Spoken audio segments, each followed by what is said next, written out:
আসসালামু আলাইকুম। Hello viewer, আশা করি সবাই ভালো আছেন।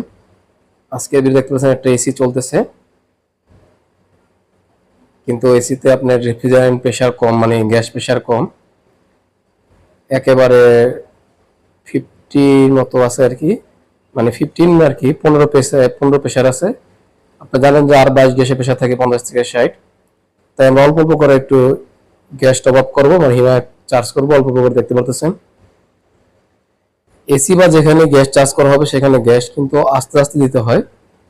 তাড়াহুড়া করে হিমায়ত চার্জ করলে অনেক সময় কম্প্রেসার নষ্ট হয়ে যেতে পারে এবং এটা দুর্ঘটনার শিকার হতে পারেন।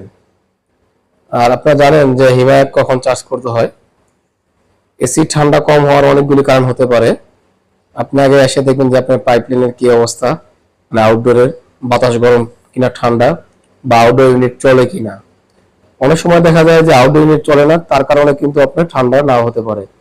ভিতরে ইনডোর চলে, আউটডোর চলে না, এরকম অনেক ভিডিও দেওয়া আছে আমার চ্যানেলে। অবশ্যই যারা নতুন ভিডিও দেখতেছেন লাইক, শেয়ার, সাবস্ক্রাইব করতে ভুলবেন না। আর যারা নতুন টেকনিশিয়ান আছেন তারা চেষ্টা করবেন আমার যে টেলিগ্রাম চ্যানেল আছে ওইখানে জয়েন হয়ে যেতে। সেই ক্ষেত্রে আমি আপনাকে নতুন নতুন অনেকগুলি টিপস দিতে পারবো, যেগুলি আপনার কাজ করতে গেলে কাজে লাগবে। আর যদি পর থেকেই জয়েন হন তাতে কোনো সমস্যা নাই, সবারই কাজে আসবে, কিন্তু নতুন টেকনিশিয়ান যারা আছেন তাদের কাজে বেশি লাগবে। আমরা 22 গ্যাস বা 22 গ্যাস 50 থেকে 60 পিএসএ পর্যন্ত চার্জ করবো, বেশি নয়।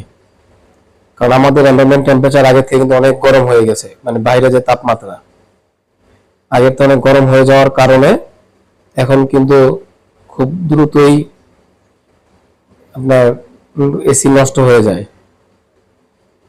সেজন্য আজকে ভিডিওটা করা। আর অবশ্যই চ্যানেলে লাইক, শেয়ার, সাবস্ক্রাইব করতে ভুলবেন না। আপনাদের গুরুত্বপূর্ণ মতামত কমেন্ট বক্সে কমেন্ট করুন। আর অনেকে দূরে থেকে এসে বলেন কাজ করার জন্য, সেটা করা যায় না, অনেক দূরে হলে সেখানে এই সার্ভিসগুলো দেওয়া যায় না। সবাই ধন্যবাদ, ভালো থাকবেন, আল্লাহ হাফেজ, নামাজ পড়বেন।